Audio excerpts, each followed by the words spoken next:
Hello everyone, welcome back to practice series. तो ये practice series में हमारा 6th वीडियो है। जैसे कि लास्ट वीडियो लेबर वेलफेयर के लिए था, सो ये वीडियो जो आपका होगा वो management, commerce and labour welfare के लिए होगा। अगर आप सिर्फ मैनेजमेंट या कॉमर्स को लेकर आप प्रिपरेशन कर रहे हो तो आप लेबर वेलफेयर के वीडियोस देख सकते हो। उसमें थोड़े डिटेल क्वेश्चन है, पर मे बी आप में आईआर में या फिर जो इंट्रोडक्शन ऑफ ट्रेड यूनियन आप में टॉपिक्स होते हैं उसमें शायद आपको हेल्प मिल जाए थोड़ी बहुत। अदरवाइज़ लेबर वेलफेयर के एस्पिरेंट प्लीज़ आप दोनों सीरीज़ के क्वेश्चन सॉल्व कीजिए, क्योंकि दोनों सीरीज़ के इंपॉर्टेंट है। बेसिक ऑफ मैनेजमेंट मतलब फंक्शंस ऑफ मैनेजमेंट जिसे हम पीपीएम कहते हैं वो, और आपका लेबर वेलफेयर, लेबर लॉ और इंडस्ट्रियल डिस्प्यूट, आईआर, ये सारे क्वेश्चंस तो आपके बनने ही बनने हैं। तो आप प्लीज़ दोनों सीरीज़, जो मैं 2 सीरीज़ दे रही हूँ ऑल्टरनेटिव होकर, आप दोनों सीरीज़ के क्वेश्चन सॉल्व कीजिए तो बहुत बेनिफिशियल होगा आपके लिए। So let's get started. Question first, non programme decision making occurs when? Options: A, in a routine situation, virtually automatic process. B, when a specific procedure that have been developed as a rules and regulation.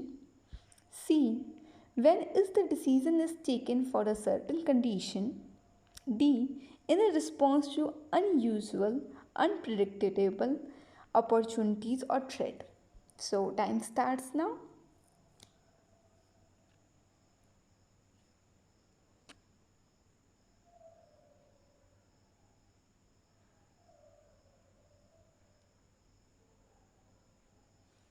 So the right option is D, that means non programme decision making क्या होती है?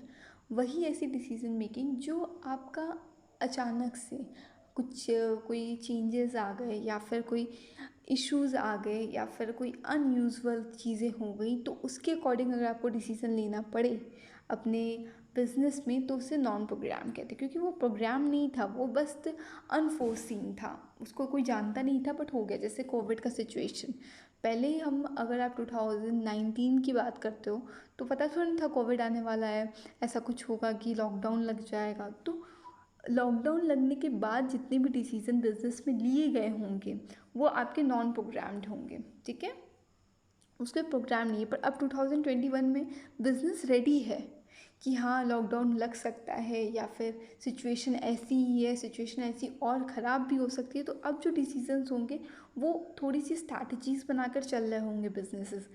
तो वो जो decision होंगे वो आपके programmed हो सकते हैं अगर उन्होंने उसकी प्लानिंग की है, बट अगर जब प्लानिंग नहीं हुई होती तो उसे नॉन प्रोग्राम्ड कहते हैं। आई होप ये क्लियर हो गया होगा। Next question, which of the following organizational structure the foundation is either product or geographic of the organization? Options: A, functional structure. B, product structure. C, matrix structure. D, divisional structure. Time starts now.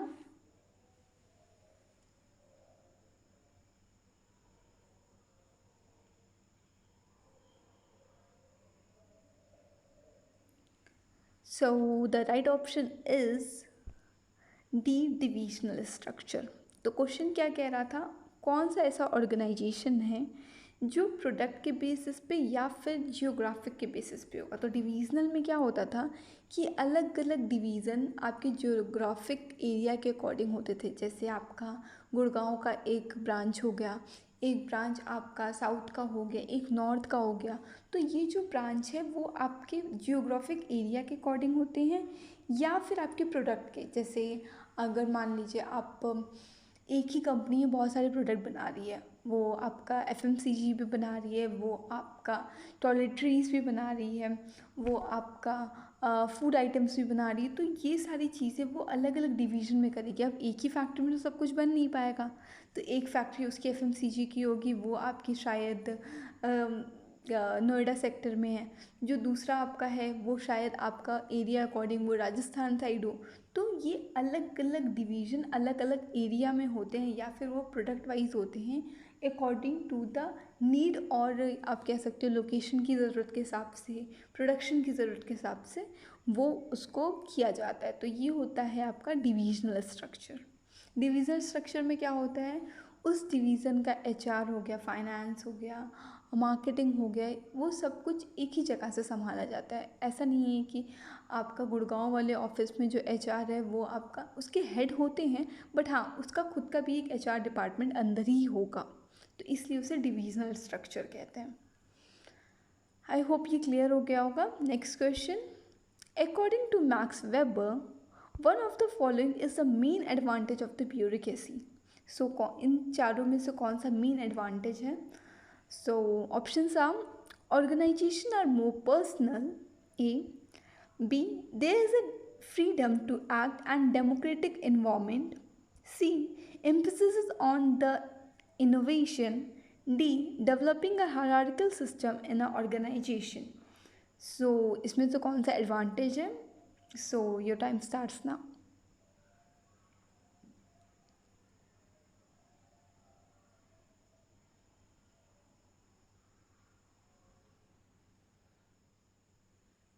So the right option is D, that means developing a hierarchical system in the organization. जो पहले के तीन options हैं वो गलत हैं, ऐसा कुछ नहीं होता है ब्यूरोक्रेसी में, क्योंकि जब ब्यूरोक्रेटिक इन्वायरमेंट होता है या फिर ब्यूरोक्रेटिक आपका ऑर्गेनाइजेशन है तो वो पर्सनल नहीं होता है, वो इम्पर्सनल होता है। उसमें रूल रेगुलेशन बहुत होते हैं, हायरार्की बनी होती है, मिलिट्री काइंड ऑफ उसका स्ट्रक्चर होता है।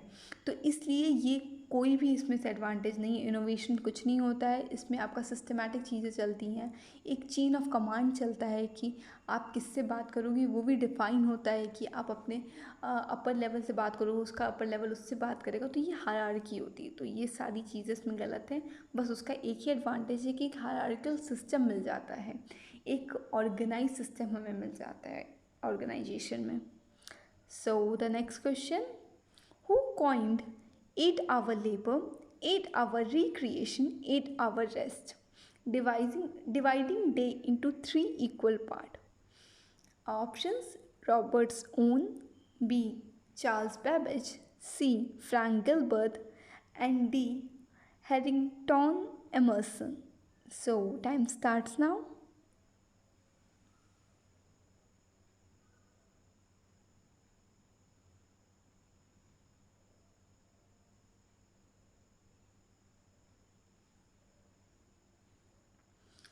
सो red option is a, Roberts own. Roberts own ने ही ये स्टार्ट किया था 8 आवर मूवमेंट, आप इसे कह सकते हो, वेलफेयर मूवमेंट भी कहा जाता है। इसमें उन्होंने डे को 3 पार्ट में डिवाइड किया था, बोला था कि 8 घंटे ही आप उनसे काम करवाओ, मतलब 8 आवर लेबर, 8 आवर उनके रिक्रिएशन मतलब उनके फैमिली सोशल लाइफ के लिए छोड़ दो, और 8 घंटे उनके रेस्ट के लिए। तो आपका काम का मतलब मैक्सिमम वर्किंग आवर सिर्फ 8 घंटे ही उनको होनी चाहिए, वो सिर्फ 8 घंटे ही काम करेंगे। तो ये रॉबर्ट्स ओन ने स्टार्ट किया था। Which of the following staffing policy is concerned with the filling all the management position by the parent country nationals? So ये आपका IHRM से क्वेश्चन है, इंटरनेशनल ह्यूमन रिसोर्स मैनेजमेंट। ये मैनेजमेंट में भी आता है, कॉमर्स में भी आता है, तो आप प्लीज़ हाइपर मत हो जाइएगा कि ये कहाँ से क्वेश्चन आ गया। So options are ethnocentric, global, polycentric या फिर geocentric.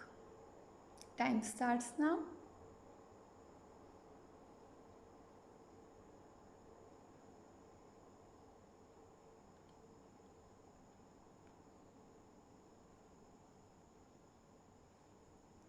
So the right option is A, that means ethnocentric.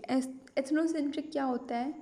इसमें अगर मान लीजिए आप इंडिया में हो, आपकी कंपनी, और आपने अपनी सब्सिडी कंपनी यूएसए में किया है, ऑस्ट्रेलिया में किया है, किसी भी एक फॉरेन कंट्री में आपने डाला हुआ है अपना एक ब्रांच कह सकते हो, सब्सिडी कह सकते हो, या फिर आप दूसरा, हाँ कुछ भी आप कह दो, मान लो ब्रांच कह देते हैं। तो आप इंडिया में हो और आपने एक ब्रांच डाला है यूएसए में, तो क्या होगा, अगर आप वहाँ पे जो मैनेजरल पोजीशन है, जो हाई पोजीशन वहाँ पे है, अगर आप वो इंडिया से लोगों को भेजते हो कि नहीं इंडियन ही होंगे और इंडियन कंट्री के, मतलब मैं ही जो भेजूँगा एम्प्लॉय को, वो ही वहाँ का सीईओ बनेगा, वही वहाँ का हायर मैनेजर पोजीशन ऑक्यूपाई करेगा तो उसे कहते हैं parent country national first thing, कि वो जो बंदा होगा वो पेरेंट कंट्री का होगा। और इस जो अप्रोच को एथनोसेंट्रिक कहते हैं, वो अपनी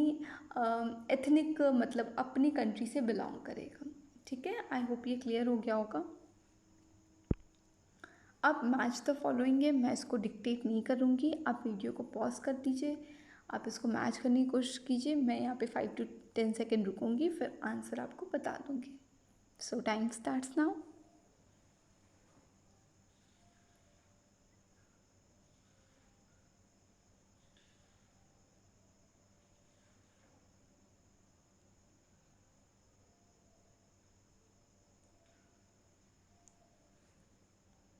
सो the right option is B, that means. आइए इसको मैच करते हैं। बहुत इजी था, आई होप ये आप कर लिए होगे।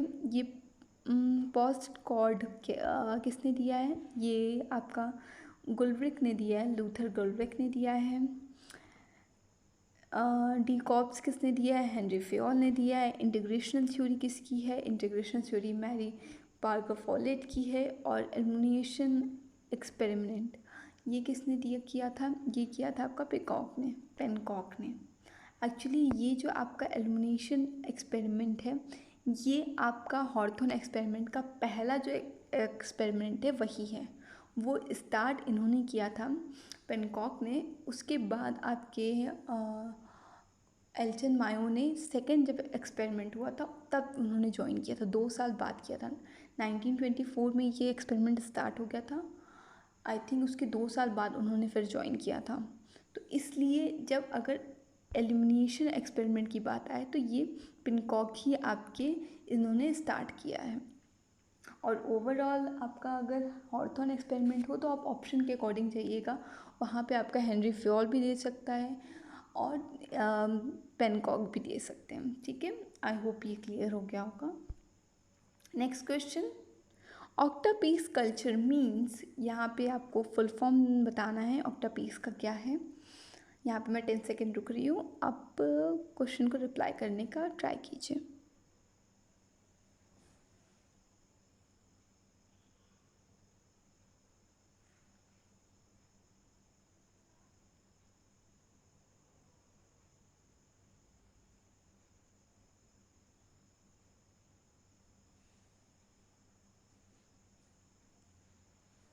And the right option is D, that means OCTAPACE का फुल फॉर्म क्या है? Openness, confrontation, trust, authenticity, proactive, autonomy, collaborative experiment. तो ये आपका ऑक्टापीस का फुल फॉर्म हो गया। इंपॉर्टेंट है, ध्यान याद कर लीजिए, क्वेश्चंस आ सकते हैं। A plan that is broadcast by the manager of an organization dealing with the matters related to recruitment, marketing, finance and so on. The type of plan is considered on. So वो कौन से kind of plan होगा? A. Contingency, B. Tactical, C. Operational and D. Strategical plan. So time starts now.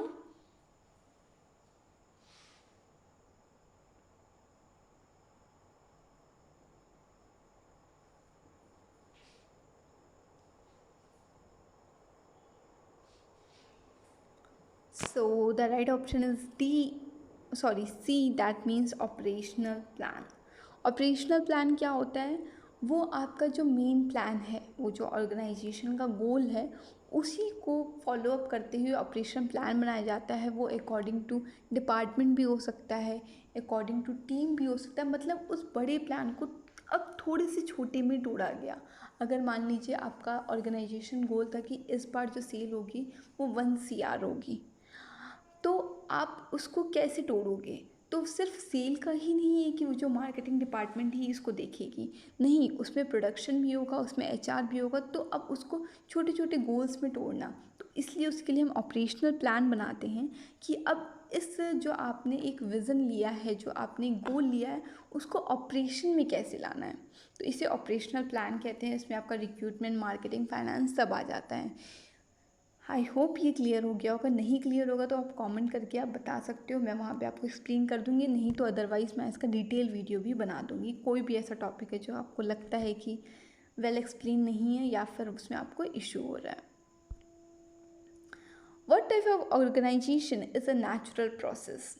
A formal organization, B informal organization, C A and B, and D line organization.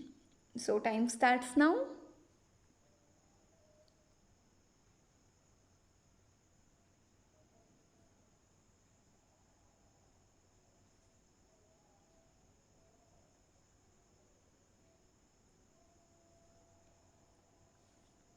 Right option is B, that means informal organisation. Obviously formal organisation आपका natural process नहीं होता है, उसके लिए हम पूरा setup बनाते हैं, हायरार्की बनाते हैं, रूल रेगुलेशन बनाते हैं, रिस्ट्रिक्शन बनाते हैं, तभी एक फॉर्मल ऑर्गेनाइजेशन फॉर्म होगा। जैसे आपका कोई बॉस है तो वो अचानक से आपका बॉस नहीं बना है, उसके लिए एक ऑर्गेनाइजेशन थी जिसमें आप लोग काम कर रहे हो, उसमें एक हायरार्की बनाई गई थी जिसमें वो ऊपर थे आपके और आप उसके जूनियर हो, तो आपका ये फॉर्मल सेटअप फॉर्मल ऑर्गेनाइजेशन बना है, तभी ना आपका वो बॉस बना। तो इसलिए ये आपका जो फॉर्मल ऑर्गेनाइजेशन है वो आपका नेचुरल प्रोसेस नहीं होता है, बट इनफॉर्मल होता है। लाइक आप बैठे हुए हो, जैसे आप ट्रेन में जा रहे हो तो आप लोगों से बात करने लगते हो, यहाँ इनफॉर्मली आप लोगों से कनेक्ट हो जाते हो। May be after the journey आप फ्रेंड्स बन के उतरो, मे बी आप हो सकता है कि आप शायद आपके रिलेटिव वो निकल जाए कहीं दूर के, तो ये इनफॉर्मल है, ये नेचुरल प्रोसेस होता है। अगर आप दो पर्सन मिल रहे हैं तो वहाँ पे इनफॉर्मल कम्युनिकेशन भी हो सकता है, इनफॉर्मल रिलेशन भी फॉर्म हो सकता है, और इसी को इनफॉर्मल ऑर्गेनाइजेशन कहते हैं, मतलब इनफॉर्मल एक ग्रुप भी बन सकता है। बोथ ए एंड बी कोई सवाल ही नहीं उठता। लाइन ऑर्गेनाइजेशन ये आपका मिलिट्री टाइप ऑफ ऑर्गेनाइजेशन होती है, जिसमें आपका टॉप लेवल होते हैं, उसके सारे रूल रेगुलेशन आपका बॉटम लेवल मानता है। आई होप ये क्लियर हो गया होगा। Next question, according to Katz which managerial skill is less important to the top level managerial level? Top level management के लिए कौन सा लेस इंपॉर्टेंट स्किल होता है? A technical skill, B human skill, C conceptual skill, D design skill. Time starts now.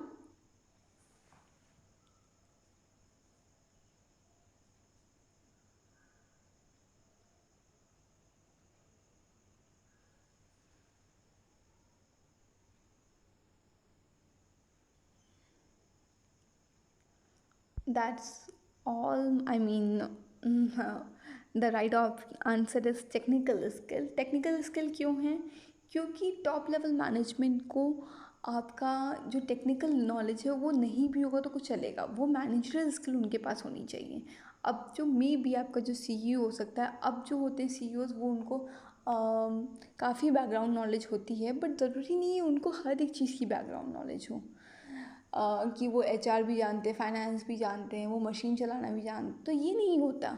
तो आपका जो top level management है वो ह्यूमन स्किल में अच्छा होना चाहिए, वो लोगों को मोटिवेट करने के लिए, कन्विंस करने के लिए लीडरशिप क्वालिटी होनी चाहिए, कॉन्सेप्चुअल, उनको पता होना चाहिए कॉन्सेप्ट क्या है, कैसे ऑर्गेनाइजेशन वर्क करता है, तो ये पता होना चाहिए। डिज़ाइनिंग स्किल आनी चाहिए उन्हें कि कैसे चीज़ों को डिज़ाइन करना है, कैसे प्लान डिज़ाइन करना है, बट टेक्निकल स्किल इतना नेसेसरी उनके लिए नहीं है। अगर आता है तो बहुत अच्छी बात है, पर इतना नेसेसरी नहीं होता है। That's all for this video. ये आपके कुछ इंटरेस्टिंग क्वेश्चन थे। आई होप आपको काफ़ी मज़ा आया होगा और प्लस काफ़ी सारे आपको पॉइंट्स और कॉन्सेप्ट क्लियर हुए होंगे। सो मिलते हैं नेक्स्ट वीडियो में, और प्लीज़ चैनल को सब्सक्राइब कर दीजिए, लाइक कर दीजिए, और कोई भी प्रॉब्लम हो तो कमेंट करके बता दीजिए। Thank you.